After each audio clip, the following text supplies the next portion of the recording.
Karena ini nuansanya seminar, maka saya punya pemikiran yang berbeda biar kesannya itu udah kong kali kong.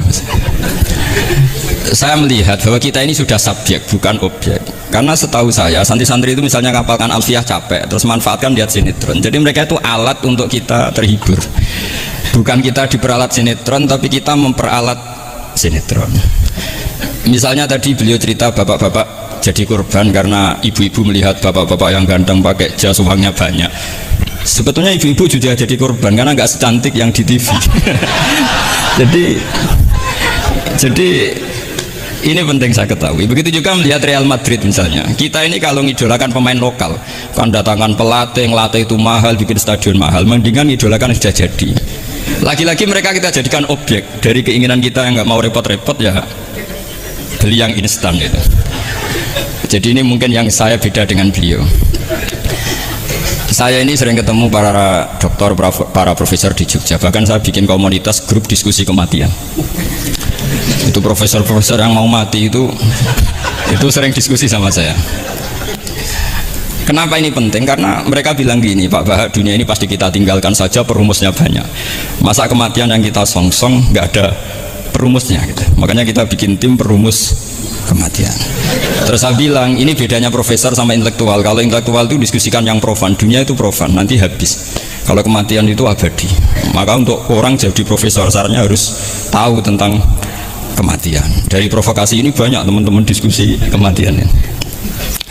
Ini penting saya utarakan karena dunia apapun hebatnya seperti yang dipandang Mas Hakim bisa dibalik juga. Misalnya orang bilang Israel nggak bisa dikalahkan, sebetulnya hingga sekarang pun Palestina nggak bisa dikalahkan. Hebatnya apa Israel? Nyatanya tidak bisa menghilangkan Palestina, paling di Google dihapus itu saja. Sama, apa sih hebatnya punya TV banyak, pemirsanya banyak? Sebetulnya TV itu menggantung banyak pemirsa dan itu kita. Sebetulnya mereka yang bergantung kita apa kita yang bergantung mereka? Zaman ibu-ibu belum ada sinetron, mereka terhibur ngerasani tonggo, petanan, macam-macam. Artinya punya cara untuk hiburan. Lalu TV-TV ini menjadikan mereka objek untuk jadi kaya. Ini gimana supaya kita jadi kaya, mereka jadi pemirsa, jadi apa macam-macam. Jadilah kita objek. Tapi karena kita orang pinter, ibu-ibu pinter, sebenarnya TV mereka subjek juga ibu-ibu.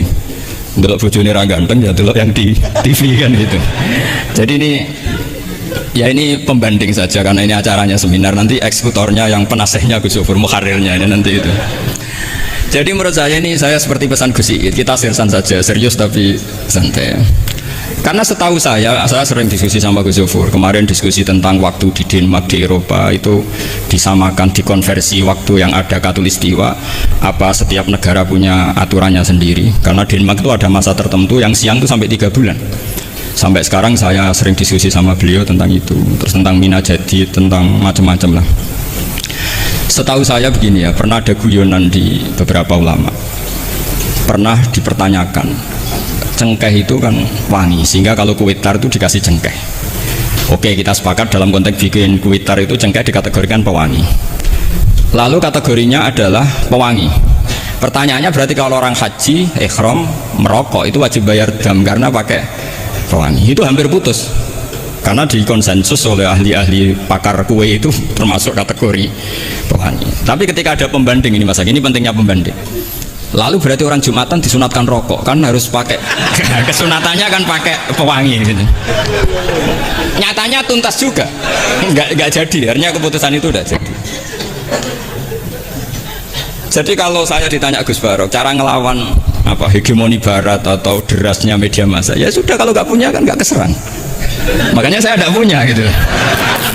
Jadi orang susah ada gelombang pornografi kan karena lihat. Gus Barok mungkin lihat sehingga merasa ada gelombang pornografi. Lah saya kan tidak punya, makanya saya nggak serang. Karena dulu ngaji saya itu Darul Mafasid Muqaddamun ala Jalbil Masoleh. Kalau disara-saran saddan lidharo'e, kalau rawan bahaya ya tidak usah. Ya saya kira gitu, kira-kira alasan saya kena. Selain mungkin saya tidak buat beli Gus Barok, tapi kan tidak pantas saya termasuk orang yang dianggap keren terus nggak punya, nggak kelar itu, tidak mampu beli. Tapi yang saya mencintai anak-anak Anwar karena salma mater dengan kita, dan nanti kalau misalnya ada tanya jawab ya biasa saja seperti dulu. Anda tidak harus yakin saya benar, meskipun Anda jangan yakin pendapat Anda benar. Tapi masalah media memang mulai dulu Banu Tamim itu pernah juga datang ke Rasulullah bilang innamat hanazinun wa dhamman asyainun, itu masyhur. Ya Muhammad, kita ini iman tanpa dijajah Anda. Kita iman karena bukan kalah perang. Dan kita komunitas yang besar. Sehingga perlakukan kami dengan khusus. Karena sekali saya muji Anda, maka pujian kita adalah menjadi zainun laka, menjadi hiasan, menjadi pencitraan yang bagus bagi Anda. Wa inna dzamana syairun, sekali kita mengkritik kamu, maka kamu dalam bahaya. Syairun, maka kamu akan hina. Apa jawab Rasulullah? Enak saja Nabi jawabnya, zaka Allah, kita ini orang iman. Kalau dikritik media ya tenang saja, yang penting indallah benar. Nah mungkin saya latihan di makom itu, sehingga saya itu sama media biasa. Istri saya lihat sinetron, setahu saya gitu, bersumpek itu delok dunia gitu, buruan delok sinetron. Ini sebenarnya kita subjek apa objek? Kalau menurut Mas Hakim objek, kalau saya ya kita subjek. Kalau bosan ya ganti saja. Kalau bosan ganti. Jadi kita yang memainkan mereka, bukan kita yang dimainkan mereka. Oh, yang pegang remote kita. Nah, saya kira ini yang ringan-ringan saja, seperti pesan Gus Iyad tadi, sersan itu serius tapi santai. Ya biasa saja menurut saya, ini zaman nggak bisa dilawan ya. Saya juga beberapa kali ketemu menteri, ketemu pejabat ya, kita sering diskusi. Kadang-kadang mereka bilang, Gus, mbok ya usul tentang sebetulnya tata negara itu kayak apa. Saya bilang ini basa-basi, ada pakarnya. Tata negara itu sudah ada pakar. Kalau sama tanya tata akhirat, saya jelaskan. Ya tata akhirat itu kamu di dunia harus sujud. Dunia ini nanti profan, jabatan menteri itu profan. Kalau akhirat itu abadi. Akhirnya ngaji sama saya. Enggak bab itu. Ini penting. Bagaimanapun kita umatnya Nabi yang diamanati menyelamatkan umat ini sampai dunia akhirat.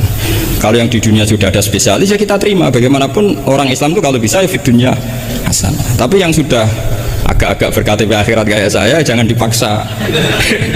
Ini penting ya, karena memang ayatnya wafil akhirati hasanah gitu. Jadi kita tidak boleh hanya bicara kompetisi antar TV macam-macam. Kalau antar program pengajian mau saya, karena itu ya saya kira demikian. Ini penting ya pembanding tuh, karena saya punya cerita ya betapa Rasulullah SAW ini sangat-sangat akademik ya. Saya punya cerita agak serius. Setelah ini selesai, saya ini terakhir ke suara. Suatu saat ada seorang sahabat, ini yang disetujui atau diamini oleh para ahli tafsir. Dia perang gitu atau ditugaskan ke Nabi gitu. Di kitab saya sahabat itu namanya Muhallam bin Jassamah. Saya nggak tahu kalau nama itu di kitab Anda karena beda kitab namanya beda. Dulu itu kalau saya jago Tyson, kok Tyson kalah, oh di TV saya Tyson menang gitu. Tapi semenjak ada real time katanya nggak mungkin nanti. Kalau Tyson menang ya menang semua. Tapi kalau kitab itu beda. Di ayat idza darabtum fi sabilillahi fatabayyanu itu. Kemudian Muhallam bin Jassamah ini membunuh satu orang. Di kitab saya namanya itu Amir bin Atbad. Setelah dibunuh, padahal orang ini setelah terdesak melafadzkan la ilaha illallah Muhammadur Rasulullah. Dalihnya ini kan tentang informasi juga. Ini kaitannya masih informasi. Saya bukan menyempal dari tema. Ditanya sama Rasulullah, kenapa kamu tetap bunuh padahal dia sudah melafadzkan la ilaha illallah? Kata dia, innama qalaha muta'awidzan. Dia melafadzkan itu karena muta'awidzan saja, ingin berlindung dari serangan kita. Kata Nabi masih ya Nabi itu kan nggak mudah terpancing emosi. Halla syaqaqta an batnik. Bahwa kamu bedal ya, atau kamu bedah lah hatinya isinya kayak apa. Si Mulaham tadi masih balik loh. Ya Rasulullah, lau syaqaqtu batnahu akuntu a'lamu ma fi qalbi. Kalau saya bedah apa saya terus tahu apa isi hatinya? Kata Nabi, ya kamu tetap nggak tahu meskipun kamu bedah hatinya, kamu tetap nggak tahu. Kenapa engkau nyuruh bedah ya Rasulullah? Wong akhirnya saya tetap nggak tahu. Unik jawabannya Nabi itu. Makanya kamu itu sembrono sekali, ngawur sekali kamu. Fala anta ta'lamu ma fi qalbi wala anta taqbalu ma takallama bi. Kamu itu orang aneh. Tahu hatinya ndak akan tahu, tapi menerima omongan yang zahir juga nggak mau. Terus mau kamu apa? Kemudian orang ini itu dianggap punya kesalahan besar. Satu, bantah Nabi dan membunuh orang sing talafadhu bi kalimati la ilaha illallah. Akhirnya ketika dimakamkan tuh lafadhul ardu, dimuntahkan oleh bumi sampai 3 kali. Terus Rasulullah ngendikan innal ardo takbalu man huwa syarrun minhu walakinnallaha wa'adzakum alla ta'udu. Sebetulnya bumi itu sering menampung orang yang lebih jelek ketimbang dia. Kita tahu dulu bumi yang nanggung Namrud macam-macam lah, Abu Jahal, Abu Lahab. Tapi kenapa ini jadi begini, nggak diterima bumi? Karena Allah wa'adzakum alla ta'udu. Allah memberi nasihat supaya kamu tidak mengulang. Artinya begini teman-teman santri ya, dalam menerima informasi itu ada hal-hal yang butuh kita sikapi, ada yang enggak misalnya gini, masalah talafut bi kalimati syahadah, bi kalimatai syahadah, itu siapapun yang melafadzkan harus kita terima karena ini kalimat sakral. Bahkan ketika terdesak, Yaitu masyhur itu dalam cerita sebagian kitab, Usama bin Zaid itu pernah membunuh orang padahal sudah talafadhu bisyahadatin. Itu sama Nabi disalah-salahkan. Padahal kata Usama, tapi dia sudah memotong tangan kita, kaki kita. Masa pas kita punya kesempatan tidak boleh bunuh ya Rasulullah? Kata Rasulullah tetap saja ngendikan kaifa tasna'u bila ilahil wahid ja'at yaumal qiyamah. Terus begitu. Nah ini kalau dalam ilmu tafsir atau ilmu hadis disebut kebenaran absolutisme. Sehingga ada hadis mangqala la ilaha illallah dakhalal jannah wa in zana wa in saraka. Kalau di bab fikih informasi itu bisa kita terima kalau mukhbirnya itu adil, datanya valid. Tapi khusus kalimat syahadat itu tidak, wa in zana wa in saraka harus kita terima. Sehingga kita tidak pernah mengkafirkan orang fasik. Misalnya lonte ditanya Tuhan siapa, ya Allah. Rektor Al-Azhar jawabnya ya Allah. Ketua MUI ya jawabnya ya. Jangan karena misalnya copet bilang Tuhan itu Allah, terus MUI bilang wah saya tak jawab yang lain dah, nanti sama gitu. Nah, saya pernah ditanya sama dosen di Jogja, Pak Bahak, kenapa ada kata wa in zana wa in saraka? Kesannya itu Islam membolehkan zina. Terus saya bilang ini contoh absolutisme kebenaran. Jadi kalau kebenaran itu absolut, kita terima dari siapa saja. Tukang becak ngomong tambah 2 tambah 2 ya 4. Lonte bilang 4, pakar matematika 4, rektor UGM nanti ya bilang 4. Sama. La ilaha illallah itu kalimat yang absolut. Sehingga di TV misalnya, apapun TV Yahudi atau TV Nasrani, kalau programnya itu benar menerangkan kebenaran, meskipun mereka niatnya bisnis, tapi kalau kalimat itu kalimat yang benar ya mau tidak mau kita terima. Terus kedua, ada informasi yang kita sikapi dalam suasana genting. Kayak zaman perang Uhud, ada isu bahwa Rasulullah itu kutilah, dibunuh. Kemudian ini melemahkan para orang Ansor dan Muhajirin, atau Muhajirin dan Ansor. Terus kata Rasulullah, Umar, ajibu, kamu harus menjawab bahwa saya masih. Akhirnya Umar berteriak keras bahwa Rasulullah itu masih hidup. Ini contoh-contoh informasi yang secepatnya harus dijawab. Terus ketiga, informasi yang nggak penting dijawab karena memang sudah hoax, sudah sampah. Misalnya gini, orang melihat di TV infotainment itu nggak pernah yakin kok benar apa enggak. Ibu-ibu itu butuh hiburan, melupakan suaminya, utangnya, macam-macam. Makanya saya bilang, ibu-ibu ini subjek bukan objek. Jadi ini yang saya beda dengan Mas Hakim. Tentu saya punya sisi kesalahan karena saya juga nggak perlu akurat, karena ini tidak bidang saya. Tapi cukup jadi pembanding karena ini menyangkut harga diri Mas Hakim. Kesannya kalau